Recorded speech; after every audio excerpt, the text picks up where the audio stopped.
Happy Football Friday. Welcome to AT&T, the pregame keys on the podcast. He is Bill Landis. That is Jeremy Birmingham. I am Austin Ward, and Ohio State finally ready to kick it off in a couple short hours here. Missouri has already arrived. The Buckeyes will be here in about 15 or 20 minutes and get set to take on the Tigers in the Cotton Bowl.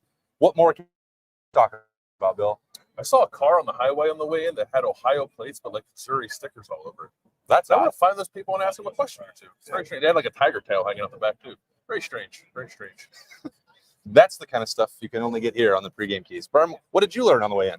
I think it's going to actually be a pretty pro-Missouri crowd here, which we've, I think hinted at all week. Like, I don't know that the average Ohio State fan is that geeked up about this game, no matter how much the players and the team have been trying to force themselves into really like believing this is a very important game, which clearly they do. That's why nearly everyone is playing in this game. And but inside of the stadium, I don't imagine it's going to be sold out, but I imagine it'll be a crowd favoring the Tigers.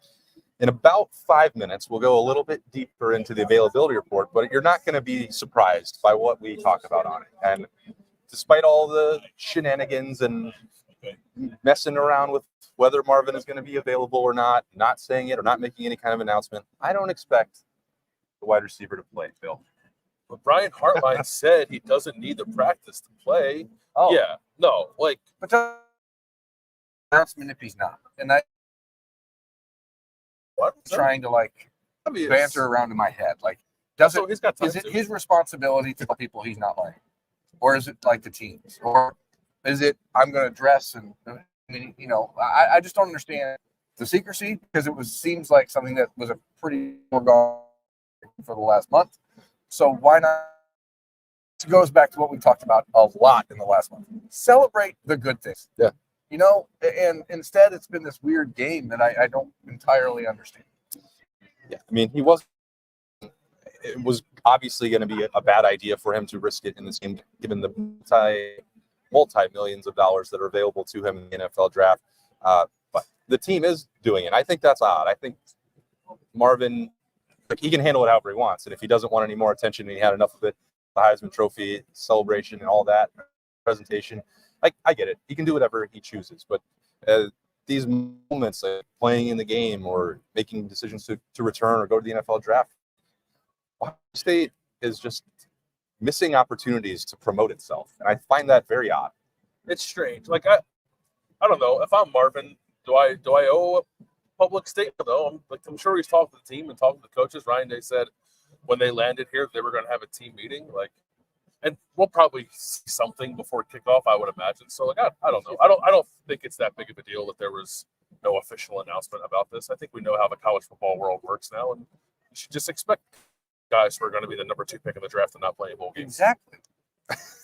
There doesn't need to be any of this shroud of mystery. Let's just say, this is one of the best players that's ever played here. We're going to miss the hell out of him. We're sorry he's not out there, but he's got a bright future ahead. Sarah McLaughlin and right forward. And we've got the next wave coming. Remember when Ryan Day took the controller from Urban Meyer when they just let's get creative. Let's show something that says, hey, this program has superstars. I'd be down for that. Yeah. Let's move on. Let's find something to be happy about. Okay. And I'm happy that's football time in Dallas. All right. What's going to make you happier to watch? Ohio State stopping the run will make me happy to watch because Tommy Eichenberg is questionable for this game. No, he's not questionable. Tommy Eichenberg is not playing in this game. Since Tommy Eichenberg is not playing in this game, it's going to be Steel Chambers and Cody Simon most of the time at linebacker. It's a big opportunity for Cody to step up and say, hey, this is now my room, and I want to see them shut down the Missouri running game and make them one-dimensional because I know that their quarterback is athletic and he's a good passer. I don't think he's good enough to beat Ohio State by himself. I think that's to me, the defensive tackles and the linebackers playing an A game for Ohio State are a must. And so if we're talking keys, that's key number 1 for me. Shut down Missouri's running game, make them one-dimensional. I know Luther Burden's good. I know Theo Weiss is good. I don't think that the quarterback can beat Ohio State. Yeah, but mine is a similar train of thought. Ohio State's defense, whatever you have thought about it coming out of the Michigan game, has been very good all year at eliminating big plays. Like they just haven't happened, whether they come via the run or the pass.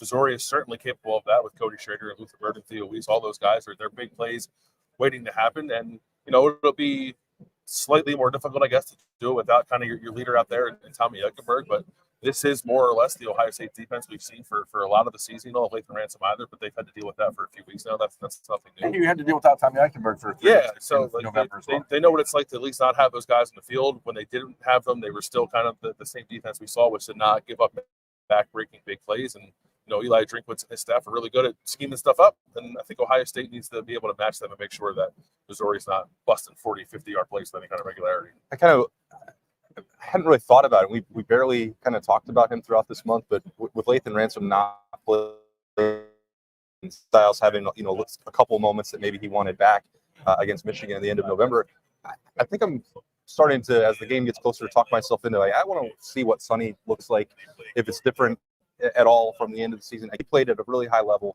Not going to give up on a high ceiling Sonny Styles just because of one game that wasn't perfect. But this is given what Missouri's going to want to do and some of the tough spots that they might try and put him in the secondary. I kind of want to see if there's a bounce back opportunity for Sonny Styles, and maybe we just take him for granted. Like, we know all the potential, and then we've seen him live up to some of that production. But that's the first kind of rough patch, and how will he respond to that? He's got another month of practices under his belt. He's had plenty of time to prepare for Missouri and these looks, and go out there and do it. I said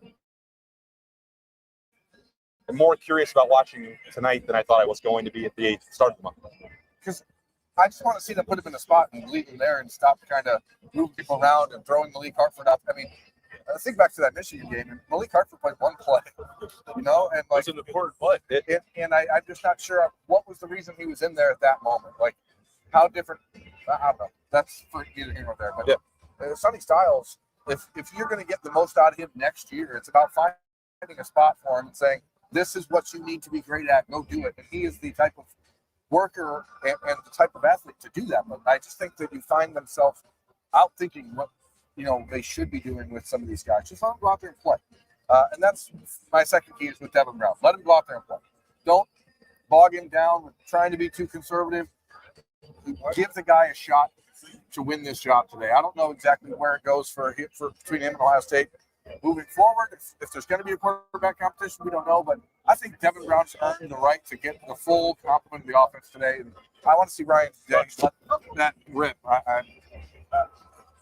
Okay, this is live, and this is the beauty of live entertainment. Cool. Be aware of your surroundings, folks. So, Cotton Bowl, what have you become? What has happened? It used to be a proper bowl. Let it rip with Devin Brown. We talked about it on Thursday's podcast daily. I think he's earned that right, and I hope that Ryan Day gives it to him. That's recent. Is this the first time they've ever had a football game? You ever just lean up against someone that you see, just trying to do a live show? Folks, this is what it's like in Dallas this week. Unbelievable. Is there any other football things on your mind, Bill? I would like to see, there's a fine balance here between. Does he have a key, though? I don't know. Yeah. Sir, you have any thoughts on that? Between, letting Devin Brown sort of play his game, not putting too much on him. But I would also like to see Ohio State do a little bit something different this game, right? They've had a month to prepare for it. I think people were a little frustrated that Ohio State didn't have the bag or really much in the way of deviating from tendencies against Michigan. I don't think you want to overdo it, but I would like to see Ryan Day, Brian Hartline, Justin Fry, all those guys put their mind together and show us. It's kind of obvious, but you want to see the Ohio State offensive line go out and mash. I mean, they did, I think, develop throughout the course of the year. Were they the best offensive line in the country? No, they weren't, but they certainly improved in a lot of facets from September through the end of November. They obviously wanted to make one more block and one more play, and then we probably wouldn't even be here having people trip over the microphone boards of the Cotton Bowl. So is it going to be Matthew Jones starting at center? Is Enoch Tamaki playing at guard? What does that look like? What does that mean, for Carson Hinsman or Josh Padilla or anything else to set the table for 2024? I mean, that part is odd, and we'll probably talk about it a lot if that's what does transpire, but it doesn't matter. Whoever the five that are out there, this is a big opportunity because they're trying to protect a quarterback who's making his first start. That's not easy. It's a big deal. It's a big setting, big stage. You're putting a lot on Devin Brown's plate. To Burns' point, if you want him to let it rip, then you're going to have to give him protection. But you're also going to have to go move some dudes around because the running game is going to have to be critical to help ease Devin Brown into it. Whether that's his own legs or Travion Henderson being involved or Down Hayden, doesn't matter. Those guys, this is a key one. At all these games, when you play, this is an SEC opponent, and they're trying to build the same way in the trenches. Ohio State has to win up front, period. Yeah, maybe not 15 rushes. Maybe, though. But a touchdown from Patrick Gurr. The final thought for me is about the quarterbacks coming out playing with attitude. I want to see them. I mean, the thing about a guy like Luther Burden is he moves around a lot. He's slotty, but he's one of those dudes that's going to let you know if he beats you. Yeah. And Denzel Burke hasn't been beaten much this year, but he's one of those dudes who will let you know you're not going to beat him. And I think that's going to be a really fun subplot to watch today. Even though it might be Jordan Hancock, it might be Denzel Burke, it could be Davidson Nicholson. I want to see those cornerbacks making sure that Theo Weiss and Luther Burden know that this isn't just an exhibition.